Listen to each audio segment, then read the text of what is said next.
आवाज जा रही है? यस प्रभु, आवाज आ रहा है।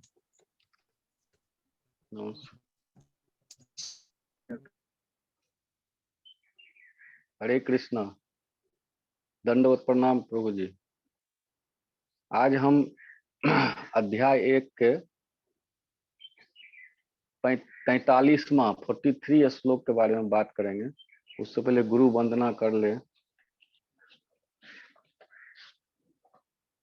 ओम अज्ञानतिमिरान्धस्य ज्ञानांजन शलाकया चक्षुरुन्मीलितं येन तस्मै श्री गुरुर्वे नमः।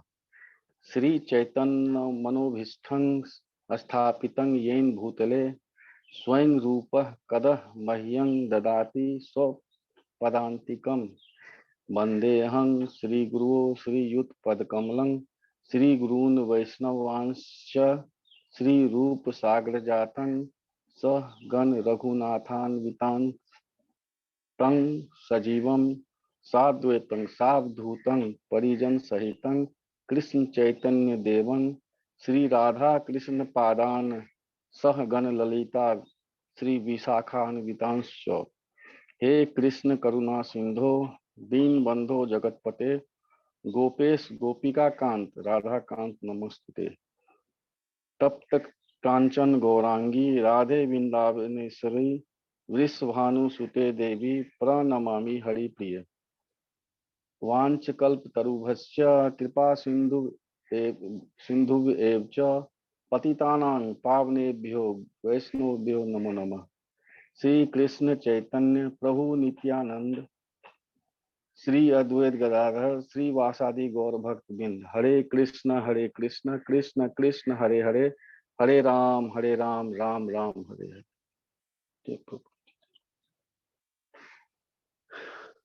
तो 43वें श्लोक में अर्जुन कह रहे हैं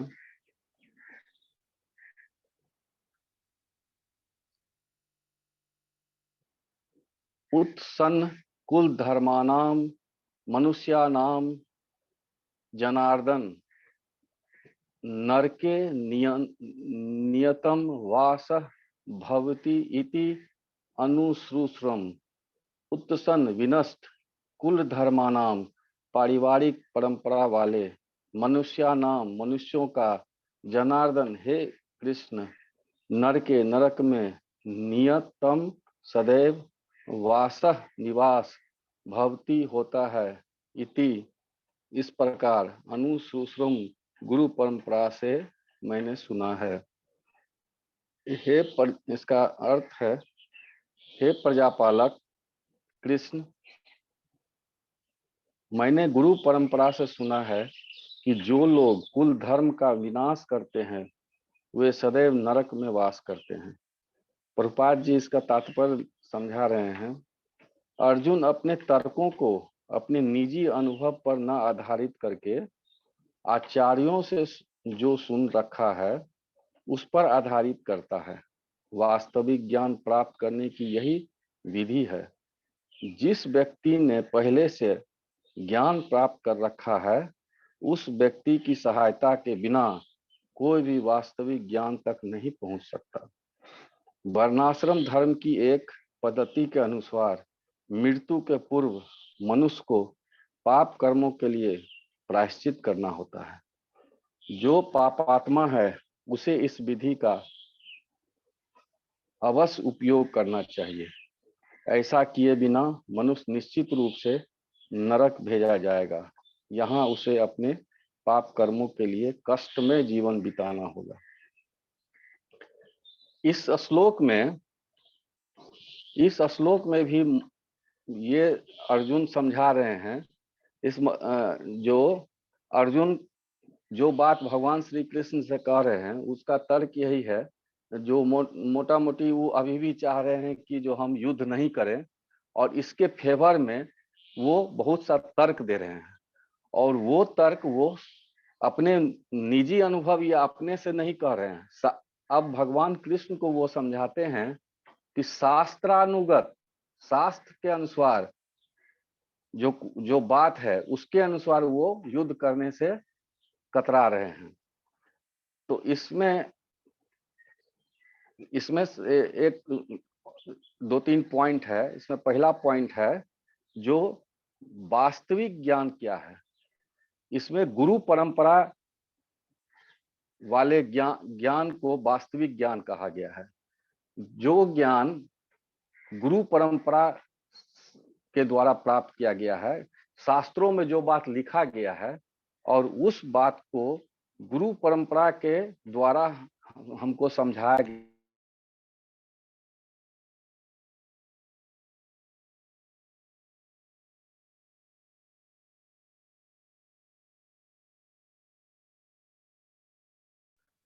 परंपरा का मतलब है जो आदमी इस किसी भी ज्ञान को पहले प्राप्त कर चुका है और वो आदमी सही सही ज्ञान प्राप्त कर चुका है और ऑथेंटिकेट वे में जो ज्ञान है उसका सही रूप से उसको ज्ञान प्राप्त है, उससे हमको ज्ञान प्राप्त करना चाहिए। मतलब है जो कोई भी ज्ञान है, जैसे मान लीजिए न्यूटन्स लॉ है, तो न्यूटन ने सबसे पहले देखा, अपने न्यूटन को ऐसा अनुभव हुआ जो वृक्ष से सेब गिरता है नीचे, तो वो इसको खोजते खोजते उसको पता चला कि गुरुत्वाकर्षण शक्ति कुछ होती है। उस पर वो अपना बहुत सी बात लिखा, तो वो एक ज्ञान हुआ। उसी ज्ञान को आगे आगे बढ़ाने की जो बात होती है वो बात चलता है। तो वो जो वो फिर उससे आगे बढ़ता है, उससे आगे बढ़ता है, और आज तक जो हम उसको जो समझते जाते हैं जो लोग, उनके लॉ को, और लॉ को समझ के तब वो दूसरे को बताते हैं। जो नया नया आदमी है वो उनसे सीखता है। तो ये हो गया परंपरागत ज्ञान। तो परंपरागत ज्ञान पर, इस पर विशेष ध्यान दिया गया है, और परंपरागत ज्ञान ही वास्तविक ज्ञान है। तो अर्जुन ये बोल रहे हैं कि हे श्री कृष्ण, मैं अपने तरफ से कुछ नहीं बोल रहा हूँ, शास्त्र के अनुसार, परंपरागत ज्ञान के अनुसार हम बोल रहे हैं कि जो वर्णाश्रम धर्म को नाश करने जो करता है वो नरक में जाता है। वर्णाश्रम धर्म के बारे में तो कल हम लोग चर्चा कर ही लिए हैं। जो वर्णाश्रम धर्म क्या है, इसमें वर्णाश्रम धर्म है ब्राह्मण, क्षत्रिय, वैश्य और शूद्र। और तो हम सब कुछ चर्चा कर लिए हैं। और वर्णाश्रम धर्म इतना सत्य है कि हमारे शरीर में भी वर्णाश्रम धर्म है। जैसे हमारा मस्तिष्क ब्राह्मण होता है, हमारा हमारी भुजाएं जो होती है वो क्षत्रिय होती है, और हमारा पेट वैश्य का काम करता है। वैश्य का काम माने भोजन उसमें दीजिए तब शक्ति होती है, तभी हमारा क्या कहते हैं, दिमाग में शक्ति आता है या भुजा में ताकत आता है। और शूद्र कहा जाता है हमारे शरीर के पैरों को। शूद्र के बिना भी कोई, ये चारों परस्पर है। इस चारों में एक भी गड़बड़ाएगा तो वर्णाश्रम धर्म नहीं चल सकता है। चारों बहुत इंपॉर्टेंट है। जितना इंपॉर्टेंट है ब्राह्मण, जितना इंपॉर्टेंट है क्षत्रिय, उतना ही इंपॉर्टेंट है वैश्य और शूद्र। शूद्र को अगर हटा दीजिएगा तब भी सब गड़बड़ा जाएगा वर्णाश्रम धर्म। तीनों में से कोई भी एक को हटा दीजिएगा तो गड़बड़ा जाएगा। तो वर्णाश्रम धर्म जो है उसको का इंपॉर्टेंस बताते हुए, और वो भी इंपॉर्टेंस बता रहे हैं अर्जुन इस तरह से, जो हे भगवान, हम अपने तरफ से नहीं बोल रहे हैं, हम जो शास्त्रों में लिखा गया है और शुद्ध परंपरागत गुरुओं द्वारा जो हमको ज्ञान प्राप्त है उसके तहत हम बोल रहे हैं कि हम युद्ध करेंगे तो वर्णाश्रम धर्म का जो नाश होगा तो वो पापमय है और उससे हमको नरक जाना पड़ेगा। इसीलिए इसमें सबसे पहले है जो ज्ञान, किस तरह का ज्ञान हम प्राप्त करना चाहिए। इस श्लोक में पहला सबसे पॉइंट है जो हमको यहाँ वहां से ज्ञान प्राप्त नहीं करना चाहिए, हमको ऑथेंटिकेट वे में ज्ञान प्राप्त करना चाहिए। ऑथेंटिकेट ज्ञान होता है परस्पर गुरु परंपरा द्वारा जो ज्ञान प्राप्त होता है वो ही असली ज्ञान है। तो इसमें एक शब्द और आ रहा है जो वर्णाश्रम धर्म की, इसलिए हमको वर्ण ज्ञान, वास्तविक ज्ञान प्राप्त करने का तो विधि प्राप्त हो गया, जो हमको गुरु परंपरा के द्वारा ज्ञान हमको मिलना चाहिए, वही असली ज्ञान है। दूसरा इसमें कह रहे हैं जो वर्णाश्रम धर्म की एक पद्धति के अनुसार मृत्यु के पूर्व मनुष्य को पाप कर्मों के लिए प्रायश्चित करना होता है। तो प्रभुपाद समझा रहे हैं जो वर्णाश्रम धर्म में ही एक बात आती है, उसी के अनुसार एक बात आती है, जो मनुष्य जो पाप कर्म करता है अपने जीवन में, उसको प्रायश्चित करने के लिए अपने मृत्यु के पहले उसको एक काम करना चाहिए, ताकि वो पाप कर्म से उसका छुटकारा मिल सकता है। वो क्या है? वो है भक्ति। हर आदमी इस पृथ्वी पर आता है, उससे पाप होता ही है, पाप पुण्य दोनों होता है। कुछ आदमी से ज्यादा पाप होता है, पुण्य कम होता है, कुछ आदमी से पुण्य ज्यादा होता है, पाप कम होता है। लेकिन कहीं न कहीं वो पाप कर्म में फंसता ही है, हर मनुष्य। तो उससे पाप छुटकारा पाने का की जो पद्धति है वो है भक्ति। और ये चीज हम दूसरे धर्म में भी देखते हैं। जैसे आप देखिएगा जो मुस्लिम धर्म में क्या होता है, इसको प्रायश्चित करने के लिए लोग अपने शरीर पर कोड़ा मारते हैं। वो अपने शरीर में देखिएगा कि खूब कोड़ा मार रहा है, खूब कोड़ा मार रहा है, उसका शरीर एकदम खूने खून हो रहा है। उसमें फिर नमक छिड़क देता है, नमक लगा के फिर कोड़ा मारता है। वो यही दिखाता है। इस तरह और सब धर्म में भी है, जो पाप से प्रायश्चित करने का एक तरीका है। तो ये कोड़ा मारना जो है, तत्काल लगता है कि वो पश्चाताप कर रहा है, अपने को दंडित कर रहा है, लेकिन ये भौतिक रूप पर है, दैहिक रूप पर है। इससे क्या होता है ना, जो पूर्णतः उसको प्रायश्चित नहीं मिलता है, क्योंकि मान जब कोड़ा उड़ा मार रहा है, दर्द कर रहा है, तो उस समय तो वो उसका दिमागी हालत भी सही हो जाता है। जो हम गलत काम से हमको नहीं करना चाहिए, अगर हम कर दिए हैं तो इसके लिए हम दंडित कर रहे हैं अपने को। लेकिन जब वो कोड़ा मारना खत्म हो जाता है, घाव ठीक हो जाता है, तो फिर से वो गलत काम शुरू कर देता है। तो मेन है जो मनुष्य को अपना सोच बदलना पड़ेगा, मानसिक और आध्यात्मिक रूप से अपने को शुद्ध करना पड़ेगा। और मानसिक और आध्यात्मिक रूप से शुद्ध करने के लिए उसको भक्ति करना पड़ेगा भगवान का। भगवान श्री कृष्ण का जब तक वो भक्ति नहीं करेगा, तब तक वो कितना भी कोड़ा मार ले, कितना भी जैसे एकादशी उद्यापन लोग कर लेता है, कितना कोई उपवास कर लेता है, या कहता है कि जो हम 1 महीना नहीं खाएंगे, खाली पानीय पर रहेंगे या फले पर रहेंगे, ये सब कुछ भी कर लीजिए आप, लेकिन भक्ति नहीं करते हैं, तो वो पीरियड खत्म होता है, तो फिर उसमें बहुत गलत सलत काम शुरू हो जाता है। उसका दिमाग, मन जो है गलत ढंग, मन और बुद्धि जो दिमाग में, उसको आप शुद्ध नहीं कीजिएगा, तो आप फिर से गलत काम पर आ जाइएगा। मन जो है हमेशा गलत काम की तरफ बेसी ज्यादा क्या कहते हैं, आकर्षित होता है। और बुद्धि का काम है मन जो सोचता है उसके लिए अरेंजमेंट करना। जैसे मन अगर सोच लिया जो हमको भक्ति करना है, तो बुद्धि क्या करता है, उसको अरेंजमेंट करता है, उसके लिए उसके दिमाग में देगा, सर हम आपको वो किताब ला देते हैं, अथी भगवत गीता पढ़िए, भागवतम पढ़िए, इस तरह का अरेंजमेंट करता है। तो मन वो काम करता है। अगर मन को खराब काम करना है, उसके लिए भी बुद्धि अरेंजमेंट तुरंत करता है। मान लीजिए किसी को शराब पीना है, तो सर इस तरह का शराब पीजिए, इसके साथ इस तरह का चखना खाइए, उसके साथ उस तरह का मीट मछली खाइए। बुद्धि का काम है मन को सो फैसिलिटी प्रदान करना। मन कोई बात सोचा, बस उसका नौकर बुद्धि है, वो अपना स्वामी के हिसाब से काम शुरू करता है। मन अगर अच्छा काम सोचा तो बुद्धि उसको अच्छा तरह से उसका सेवा करना शुरू करता है।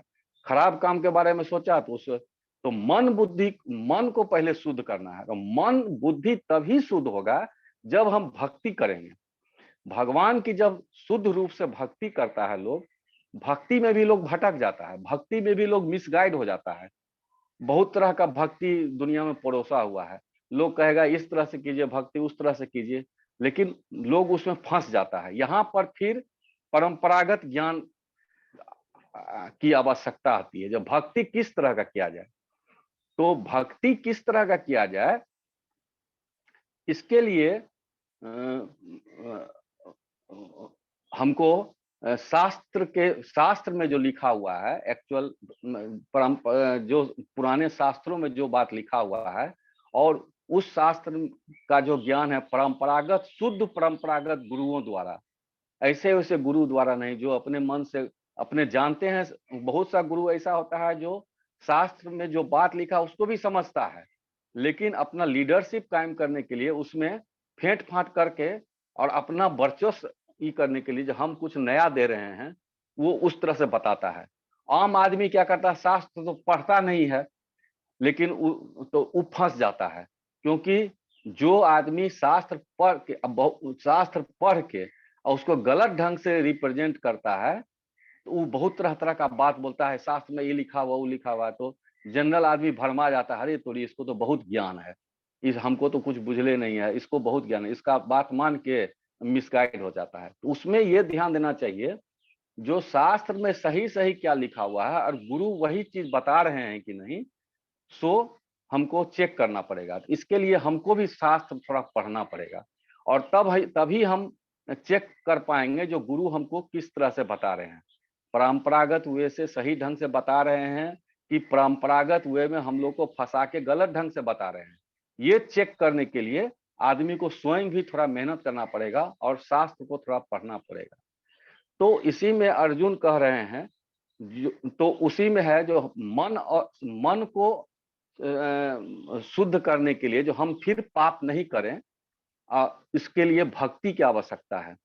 और भक्ति जब हम करते हैं तो उसमें हमको बहुत सा ऐसा गुण आ जाता है, जैसे 4 गुण जो इस्कॉन का है वो तो आ ही जाता है, प्लस ईर्ष्या, काम, क्रोध, लोभ, मोह, ईर्ष्या, मद, मत्सर, ये 6 तरह का जो है, इसकी कमी आने लगती है। जब ये हम भक्ति शुरू करते हैं बढ़िया से, तो सबसे पहले गुरु की कृपा होती है।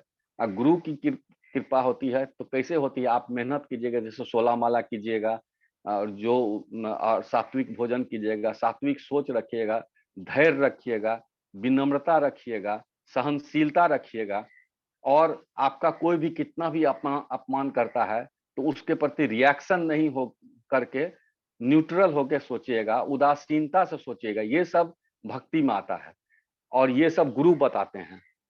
जब गुरु बताते हैं और भक्त इस तरह का काम करता है उस शिष्य बन के, तो फिर गुरु उसकी पैरवी करते हैं भगवान के पास, जो इसमें अब शुद्धता आ रही है। और गुरु जब पैरवी करते हैं भगवान के पास, तब भगवान आपके बारे में सोचते हैं, समझते हैं जो ये सही काम है कि। आप जनरल में भी आप देखिए अपने जीवन में, जो कोई बहुत बड़ा आदमी है, उसके पास आप अप्रोच कर रहे हैं अपने बात को रखने के लिए, तो सबसे पहले उसका जो पीए है या उसका जो सचिव है या उसके जिसको नियुक्त किए हुए है, जो अरे मेरे पास तो बहुत आदमी आ रहा है और इसमें से किसका बात सुनना है नहीं सुनना है, उतना तो हमको फुर्सत नहीं सबका, इसमें पहले फिल्टर करो और और उस आदमी को छांट के लाओ, तब हम उससे बात करेंगे। नहीं तो 24 घंटा तो हमको आदमी से भेंट करने में लग जाएगा, और भी काम है कि नहीं। तो वो पहले सुनता है, समझता है, और जब वो समझता है कि जो आगे इस आदमी का विचार और हमारे जो मालिक है उसके विचार से समन्वय खाता है, या उनके विचार को ये आदमी सही सही समझता है, तभी वो आदमी को की पैरवी होती है, जो हाँ इससे आप इसकी बात सुन सकते हैं या इससे भेंट कर सकते हैं। तो ऐसा होता है। इसी तरह गुरु परंपरा में आध्यात्मिक में भी, आध्यात्मिक लाइन में भी यही है। जैसे महाप्रभु से कोई आदमी जाता था अपना नाटक लेके, या बहुत से कोई गीत लिख के ले जाता था महाप्रभु के बारे में, या कोई नाटक लिख के जाता था महाप्रभु को दिखाने के लिए, जो महाप्रभु हम ऐसा लिखे वैसा। तो सबसे पहले स्वरूप दामोदर दास जो थे उनके सचिव, वो पहले सुनते थे और वो समझते थे कि जो आदमी लिखा है वो महाप्रभु के भाव से इसका मिलान है कि नहीं। अगर उसका भाव महाप्रभु जो मैसेज दे रहे हैं वर्ल्ड में, उसके विचार से मिलता हुआ बात अगर लिख रहे हैं, तभी, या उनके महाप्रभु के भाव को जो समझ के कोई बात लिख रहा है, तभी वो उसको रिकमेंड करते थे और तब महाप्रभु को सुनाया जाता था। उसी तरह हमारे इसमें भी है। जो हम अगर भक्ति करते हैं तो सबसे पहले अपने हमारे जो गुरु हैं वो उसका परीक्षा लेते हैं और उसका परीक्षा लेने के बाद टेस्ट करते हैं और उसमें जो वो पास कर जाता है तो फिर उसकी पैरवी करते हैं। तो भगवान श्री कृष्ण जो हैं या महाप्रभु उसको उसको रिकमेंड करते हैं और अपने पास आने देते हैं। तो इसमें ये लिखा हुआ है जो हर आदमी को मृत्यु होने से पहले एक मौका मिलता है, वो भी वर्णाश्रम धर्म में ही है। वो बात लिखा हुआ जो मौका मिलता है, जो हम भक्ति करके इसको अपने पाप कर्म से छुटकारा पा सकते हैं। अगर आप ऐसा नहीं करते हैं तो फिर मनुष्य को नरक भेजा जाता है और वो नरक में बहुत तरह से उसमें उसको दंड मिलता है या उसका जीवन ये होता है, फिर 84 लाख योनों में घूमना पड़ता है ये कर। तो यहाँ पर अर्जुन भगवान श्री कृष्ण को समझा रहे हैं जो हे श्री कृष्ण, हमसे जो ये काम होगा, हम जो युद्ध करेंगे तो सबसे पहले वर्णाश्रम धर्म जो है, जो कि एक रीढ़ है हर आदमी को मोक्ष प्राप्ति करने का। तो आदमी ये जब मारा जाएगा, जैसे कोई समाज के बूढ़े बुजुर्ग मारे जाएंगे, गुरु मारे जाएंगे, अच्छे अच्छे लोग मरेंगे, बुरे लोग भी मरेंगे, अच्छे लोग भी मरेंगे, तो कुछ दिन के लिए या बहुत लंबा समय के लिए ये वर्णाश्रम धर्म खत्म हो जाएगा समाज से। और जब समाज से खत्म हो जाएगा धर्म तो लोग गलत सलत काम में लग जाएंगे। और इसका दोषी कौन होगा? तो हम इसका दोषी होंगे। और जब हम दोषी होंगे तो फिर या तो हमको प्रायश्चित करना पड़ेगा, नहीं तो नरक भोग होगा। तो ये काम जो है युद्ध करने का काम, वो हमको ठीक नहीं लग रहा है। और ये हम अपने मन से नहीं बोल रहे हैं, आप ही के द्वारा शास्त्र में लिखाया गया है और सही गुरु परंपरा के अनुसार ही हमको जो ज्ञान प्राप्त है उसके हिसाब से हम बोल रहे हैं। तो वो नहीं चाहते हैं जो ये युद्ध हम करें।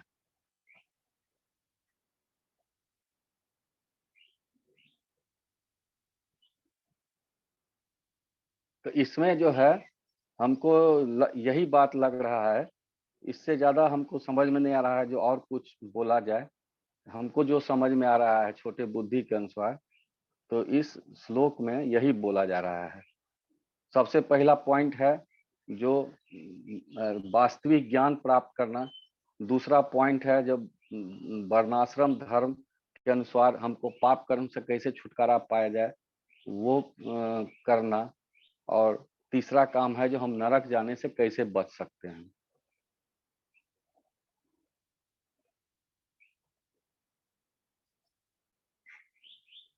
हरे कृष्ण।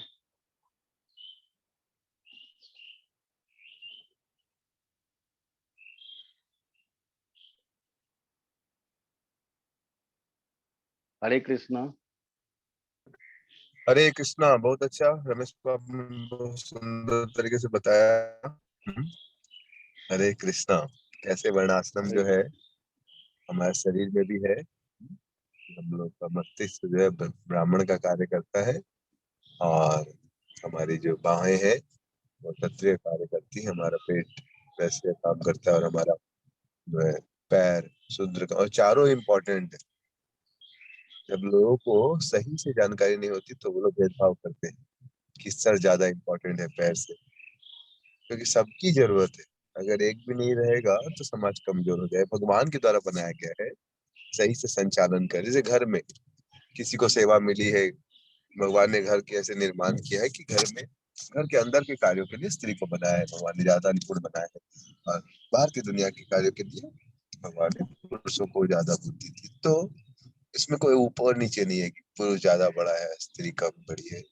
दोनों का इम्पोर्टेंट कार्य है और दोनों को एक दूसरे से रिस्पेक्ट करना चाहिए, आदर करना चाहिए कि वो ये कार्य निपुणता से कर रहे हैं। तब जाके जीवन में आपस में परस्पर प्रेम भी बढ़ता है और अच्छे से जीवन चलता है। वैसे ही जब समाज में लोग एक दूसरे का बहुत अच्छे से आदर करते हैं तो फिर वर्णाश्रम वाला जो समाज है बहुत अच्छे से चलता है। और खास करके ब्राह्मणों का रोल जो होता है वो इम्पोर्टेंट होता है, क्योंकि उनको सबको एक ज्ञान देना होता है। तो फिर लोग झगड़ते रहते हैं। इसलिए बहुत अच्छे से आपने बताया। दूसरा ये पॉइंट बहुत अच्छा है, कैसे कि बहुत बार लोग बहुत सारा वेद पढ़ने के बाद चाहे तो अपने शिष्यों को और चाहे तो मैनिपुलेट कर सकते हैं, उनको गलत ज्ञान नहीं होता, समझ रहे हैं? इसलिए आजकल बहुत सारे लोग बहुत फेमस हो गए, उनको थोड़ा ज्ञान बहुत अच्छा है, लेकिन वो लोग बहुत बार फिर पूर्ण रूप से गुरु वैष्णव परंपरा में नहीं आने के कारण उनके ज्ञान में कमी होने की संभावना रहती है। तो इसलिए हमें प्रॉपर गुरु वैष्णव परंपरा के माध्यम से सुनना चाहिए, और इसके लिए हमारा भी कर्तव्य बनता है कि हम भी शास्त्र पढ़ के समझ। जैसे कोई मान लीजिए कहीं पर डायमंड हीरा खरीदने जाए, तो हीरे की जानकारी थोड़ी उससे भी होनी चाहिए। एकदम जानकारी नहीं है तो फिर कुछ भी उसको मूर्ख बनाया जा सकता है। इसलिए हमें भी अच्छे शास्त्र का अध्ययन करना चाहिए, ताकि हमें कोई हम अच्छे से गुरु के द्वारा मदद लेके भगवान के निकट जा सके। किसी का कुछ प्रश्न है तो प्रभु जी बताएंगे उसका उत्तर।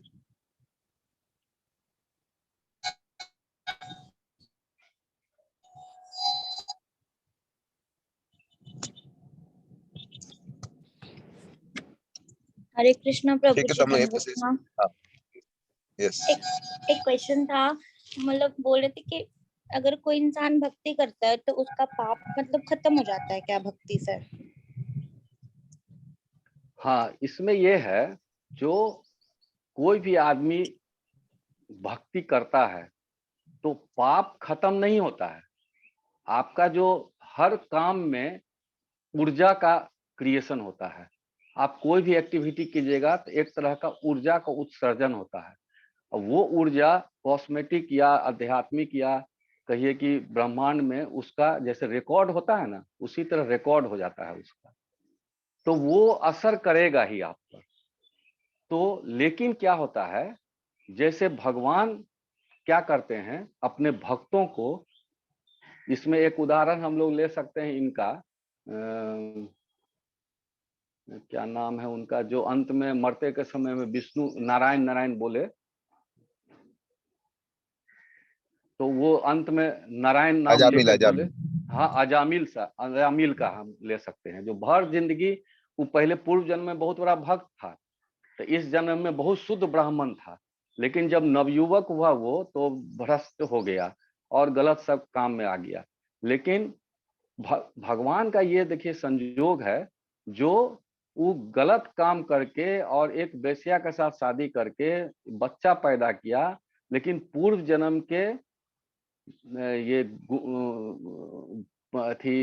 पूर्व जन्म के पुण्य के कारण, अच्छा काम, धार्मिक आदमी था, पूर्व जन्म में बहुत भगवान का भक्ति किया, भक्ति के कारण ऐसा भगवान ये किए जो वो अपना बच्चा का नाम रख दिया नारायण। लेकिन उस नारायण के प्रति उसको पूजा की श्रद्धा या भक्ति की श्रद्धा नहीं थी।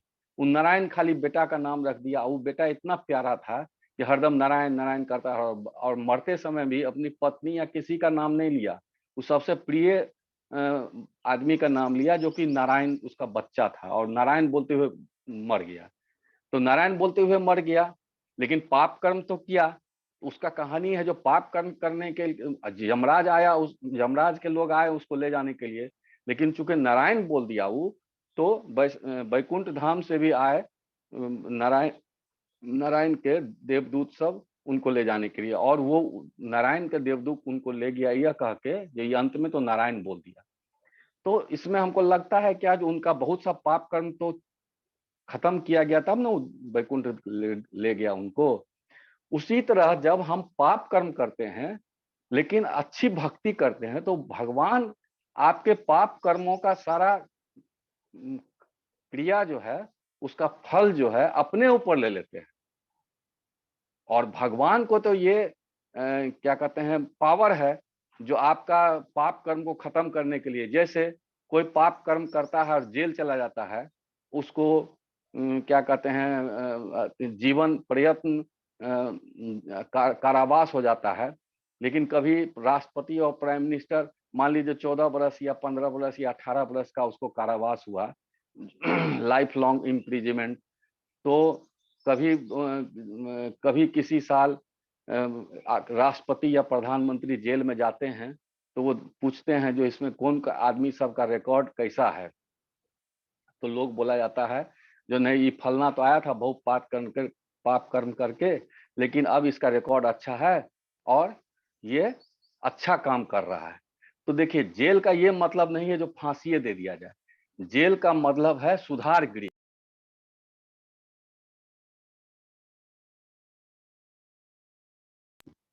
सुधार करने के लिए, ऐसा नहीं है कि जेल मार ही देने के लिए होता है। जेल में लिखा जाता है सुधार गृह। अगर जेल में जाने के बाद, दंडित होने के बाद किसी में सुधार आ रहा है तो उसका पाप कर्म, उसको जो दंड दिया गया है उसके पीरियड को कम किया जा सकता है। तो राष्ट्रपति या प्रधानमंत्री देखते हैं कि ये अच्छा काम किया है, कितना दिन से है भाई, तो 5 साल हुआ है और 14 साल का उसका है कारागार, तो चलो भाई अच्छा सब कुछ है, सुधर गया, उसका ये है, तो उसका टेस्ट लेके 5 साल में उसको फ्री कर दिया जाता है, चलो जेल से हटा दो इसको। और जो 9 साल ये और रहता तो उसको माफ कर दिया जाता है, तो सुधर गया है तो उसका माफ हो जाता है। उसी तरह अगर आप अच्छी भक्ति कीजिएगा तो भगवान आपके कुकर्म का जो फल है, कुफल है, उसको माफ कर सकते हैं, और माफ कर देते हैं तो आपकी कारागार में जो आपको दंडित किया गया है उसकी अवधि कम हो जाती है। तो ये शास्त्रों में लिखा गया है और एकदम ऑथेंटिकेट बात है। जो भगवान माफ करते हैं या कम करते हैं, भगवान अपने शुद्ध भक्त का बहुत सा कुफल जो है अपने ऊपर ले लेते हैं, क्योंकि भगवान कुछ भी कर सकते हैं। भगवान के बारे में आप थोड़ा सा भी ये नहीं सोच सकते हैं जो वो ये कर सकते हैं, ये नहीं कर सकते हैं। भगवान सारे दुनिया को, पूरे वर्ल्ड यूनिवर्स और क्या कहा सबको भगवान बनाए हुए हैं, और भगवान के मर्जी से ही सब कुछ होता है। तो भगवान इसको माफ कर सकते हैं, ये शास्त्रानुगत बात है, शास्त्र में लिखा हुआ है, ऐसा नहीं है कि ये हम लोग बोल रहे हैं। अगर आप अच्छी भक्ति कीजिएगा तो आपका पाप कर्म को भगवान माफ कर देते हैं, अपने ऊपर सारा ले लेते हैं, भले भगवान को उसके लिए कष्ट झेलना क्यों नहीं पड़े। बहुत से एग्जाम्पल ऐसा है जो अपने भक्त के लिए भगवान, जैसे जय विजय को श्राप मिल गया तो वो रावण और बन गया, और फिर क्या कहते हैं हिरण्यकश्यप, हिरणाक्ष वगैरह सब बना, तो उसको उद्धार करने के लिए भगवान को रामचंद्र जी बन के, कृष्ण जी बन के और नरसिंह भगवान बन के पृथ्वी लोक पर आना पड़ा। कितना अच्छा से वैकुंठ धाम में उस सोए हुए रहते थे आराम से, वृंदावन लोग गोलोक वृंदावन में बंसी बजाते रहते थे, क्या जरूरी है पृथ्वी पर आने का। लेकिन उसके पाप से मुक्ति कराने के लिए भगवान खुद कष्ट करते थे और पृथ्वी लोक में आते थे और उन ऐसा ऐसा लीला दिखाते थे, देखो मेरी पत्नी का ये हो गया, हमको इतना मारने के लिए हो रहा है, और कष्ट सहन करते थे, लेकिन अंत में उसको मार के उसका उद्धार करते थे। भगवान पूछे उसको जो तुम क्या चाहते हो, जय विजय को, जो तुम मेरे बहुत बड़े भक्त थे लेकिन श्रापित हो गए हो, तो तुम क्या चाहते हो, तुम्हारा उद्धार कैसे किया जाए। तो बोला कि कैसे करेंगे भगवान, हमको तो नहीं पता है उद्धार कैसे मेरा होगा। तो भगवान बोले कि देखो अगर मेरी भक्ति करोगे तो 7 जन्म लेना पड़ेगा तुमको उद्धार होने में, लेकिन इसका दूसरा उपाय है जो ये दूसरा उपाय थोड़ा निगेटिव टाइप का है, जब तुम बहुत बड़ा कुकर्मी बन जाओगे तो हम तुमको खुद आके मारेंगे, तो 3 जन्म में तुम्हारा 7 जन्म का कट जाएगा पाप। 7 जन्म नहीं लेना पड़ेगा, 3 जन्म में ही तुम्हारा बेड़ा पार हो जाएगा, फिर तुम चले आओगे हमारे वैकुंठ लोक में, और हमारा फिर दरबार का जो काम है करना पड़ेगा। और भगवान तो वो बोला कि मेरा हमको यही चाहिए 3 जन्म वाला। तो बोले कि 3 जन्म वाला में तुमको बहुत बड़ा बदनामी होगा, तुमको सदियों सदियों तक लोग कहेगा कि राक्षस है, ये है वो है। तो कहा कि नहीं हम वही करेंगे। तो भगवान बोले ठीक है।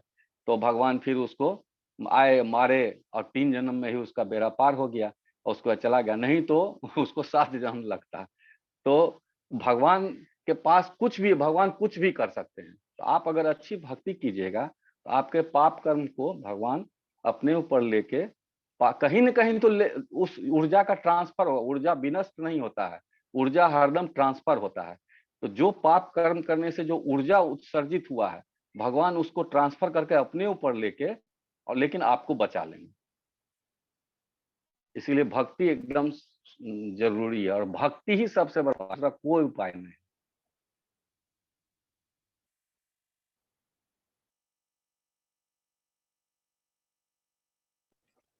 थैंक यू प्रभु जी, बहुत अच्छे से समझाया।